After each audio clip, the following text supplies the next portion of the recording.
Sa isang tahimik na lugar sa tabi ng gubat, may isang masipag na magsasakang nag-aalaga ng kanyang bukid. Ngunit may hindi inaasahang pangyayari na magbabago sa kanyang buhay. Ito ang kwento ng mabait na kuneho at ang magsasaka. Araw-araw, napapansin ng magsasaka na may nawawalang gulay. Palaki ng palaki ang kanyang inis. Nais nang mahuli ng magsasaka ang salarin kaya naglagay siya ng bitag. Tahimik siyang nag-abang malapit sa gulayan.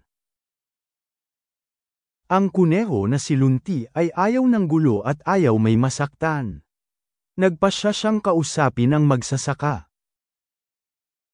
Kinagabihan, lumapit si Lunti sa bahay ng magsasaka. Buong tapang siyang kumatok sa pinto. Huwag po kayong matakot. Gusto ko pong tumulong sa problema nyo. Ikaw, nagsasalita ka, pambihirang kuneho, nagulat ako sa'yo. Tama po, nagsasalita nga po ako.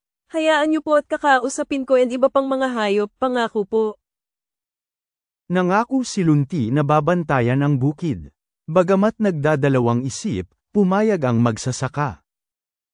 Sige, bibigyan kita ng pagkakataon. Pero gawin mo ang iyong pangako. Laging lang nasisira ang mga pananim ko.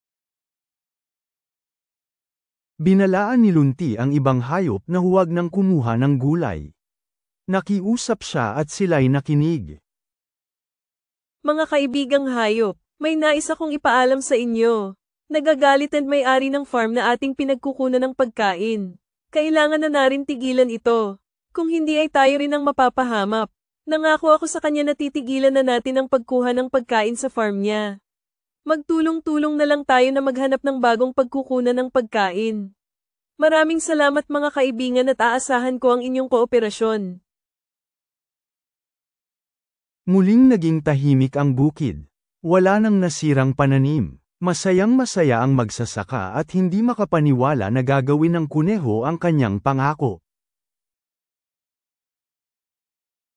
Mula noon, naging magkaibigan sina Lunti at ang magsasaka.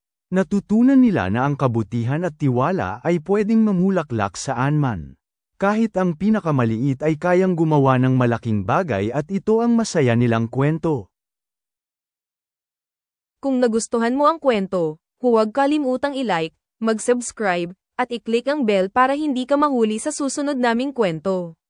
May mas marami pang hiwaga, puso, at kwento na naghihintay para sa'yo. Hanggang sa muli nating kwentuhan.